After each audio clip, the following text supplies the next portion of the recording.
La mañanera de Ángel correspondiente al martes de la semana en curso, martes 21 de junio del año 2022.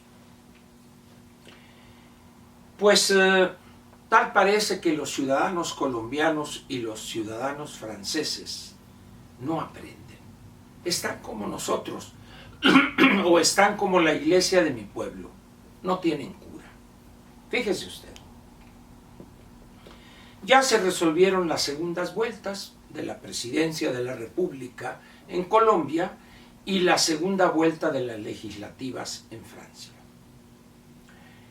En el caso de Colombia, ya se tenía, algunos decían que era inevitable el triunfo del señor Gustavo Petro y otros decían que podría la recuperación mostrada en los últimos días del señor Fernández, creo que es Fernández, un empresario dedicado a las cuestiones de vivienda en Colombia, iba a ganar. No. La realidad de la mentalidad del ciudadano colombiano se impuso y tenemos que le entregaron su voto a un populista, a un hombre un tanto mesiánico, similar un poco al que tenemos aquí, pero con el agravante de ser un guerrillero, un hombre con una fama de violento. Él formó parte de manera destacada del M-19, uno de los grupos más violentos en Colombia, y hoy ya es candidato triunfador a la presidencia de la República del país hermano Colombia.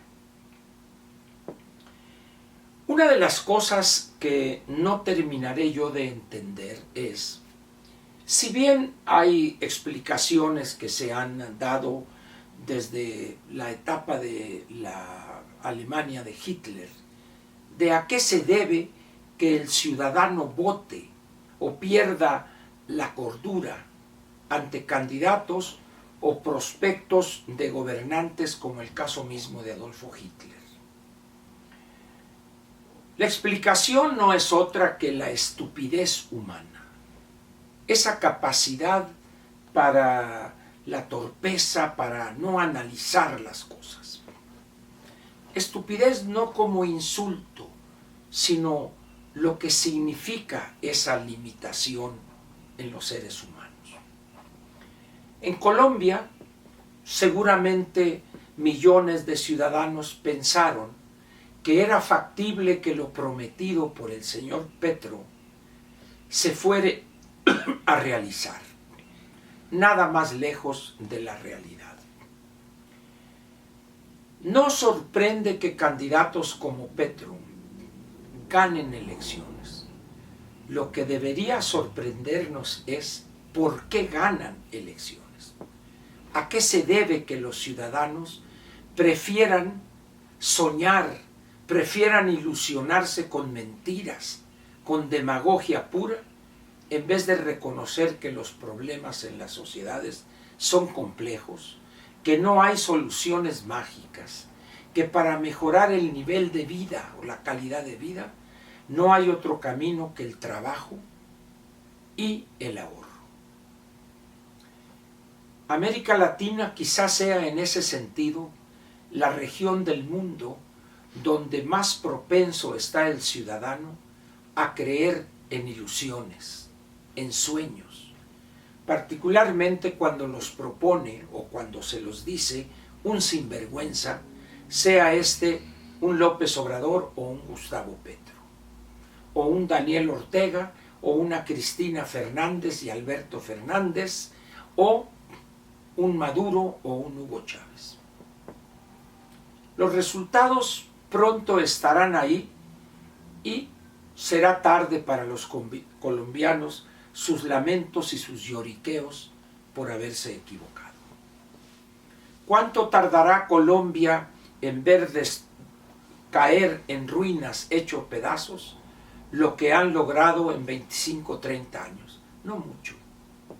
En México, esfuerzo de 30 años lo destruyó este individuo que está al frente de la presidencia quizá en 2 años o un poco menos, ya tenía destrozada la economía.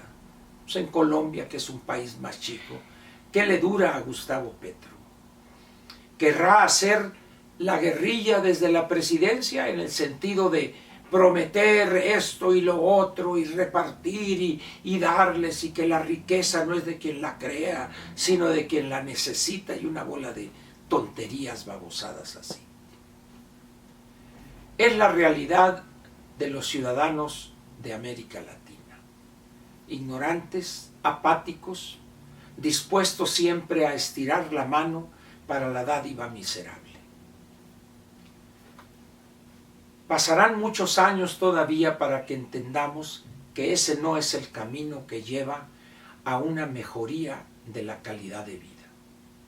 Pasarán muchos años para entender que no hay otro camino que el esfuerzo personal, el trabajo arduo y el ahorro, y en las generaciones que vienen, la educación de muy alta calidad. Todo lo demás es literatura y mala. Dejemos pues a los colombianos que festejen su triunfo entre comillas y se preparen para la calamidad que será la presidencia de Gustavo Petro. Como diría el clásico Bimbo, que con su pan se lo coman. Vayamos ahora al otro lado del charco, vayamos a Francia. Si bien no fue derrotado Macron, pero sí no pudo obtener la mayoría absoluta. La Asamblea Nacional consta de 577 integrantes, por lo tanto, la mayoría es 289. Se quedó a 43 diputados para tener la mayoría. Sin embargo, podrá indiscutiblemente hacer alianzas con otros partidos de una visión político-ideológica parecida a su partido. Entonces, no tendrá en ese sentido problema para formar una coalición. Sin embargo, los números obtenidos por los radicales de izquierda, encabezados por este viejo pedorro de Mélenchon, que cree que está haciendo la revolución proletaria mundial ya setentón, y apoyado por la extrema derecha de la señora Marine Le Pen, que no se resigna a que ya debe retirarse y dar paso a nuevas generaciones en aquel partido que empezó siendo un partido profascista de extrema derecha de su señor padre, de Juan María, Jean-Marie Le Pen. A pesar de esa cantidad de diputados que obtuvo el partido de Emmanuel Macron y los que seguramente se le unirán para formar gobierno, eso no significa que la va a tener fácil. Hay reformas pendientes de un gran calado, de una gran profundidad, los sistemas de pensiones, que tanto la extrema derecha como la extrema izquierda no le van a permitir llevar a cabo. Los diputados o los políticos franceses y los mexicanos son muy parecidos. En vez de entender que en la legislatura X, Y o Z hay que coordinarse para tener mejores leyes porque posiblemente mañana ellos estarán gobernando, eso no vale con nosotros y tampoco por los franceses, para los franceses. ¿Cuántas grandes reformas en México se han echado a perder? Porque cuando está el PAN en el gobierno, los priistas boicotean esa reforma. Y a la inversa, cuando regresa el PRI, ñacas, los panistas boicotean. Así no hay país que pueda avanzar, y Francia no es la excepción. Francia es un país que tiene un Estado obeso en extremo, que tiene una cantidad de beneficios sociales inviables desde el punto de vista financiero y que gravita tremendamente en las finanzas públicas. Pronto veremos los sufrimientos de Macron para más o menos llevar la fiesta en paz. Él, de acuerdo a la Constitución o de acuerdo a la Quinta República, él puede en 2 años convocar a elecciones adelantadas. Es muy probable que se juegue esa carta a ver qué sucede.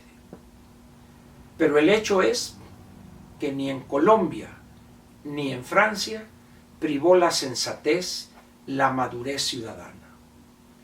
Allá en Colombia quieren que todo se haga casi por milagro, y en Francia los franceses no es que quieran trabajar menos, es que quieren vivir como millonarios, pero sin trabajar. Algo muy parecido a lo que pasa en nuestro país. En ambos casos, señores, que con su pan se lo coman. Ya llegará el momento en que tengan que reconocer que se equivocaron al emitir su voto. Sin embargo, será tarde. Pagarán un precio muy alto los ciudadanos de ambos países, quizá igual o más alto el precio que lo que estamos pagando hoy los mexicanos, y pagaremos al margen de quién gane el 24, los siguientes 15 o 20 años. Contra la realidad no se puede, es como en el béisbol, contra la base por bola no hay defensa. El bateador llega caminando a primera base. A seguirle, señores, en 5 años a ver qué hacen los franceses, y en los otros 5 a ver qué hacen los colombianos. Pero le aseguro que no la van a pasar bien, así como la estamos pasando nosotros, mal y muy mal. Muchas gracias y lo espero mañana miércoles, media semana. Muchas gracias.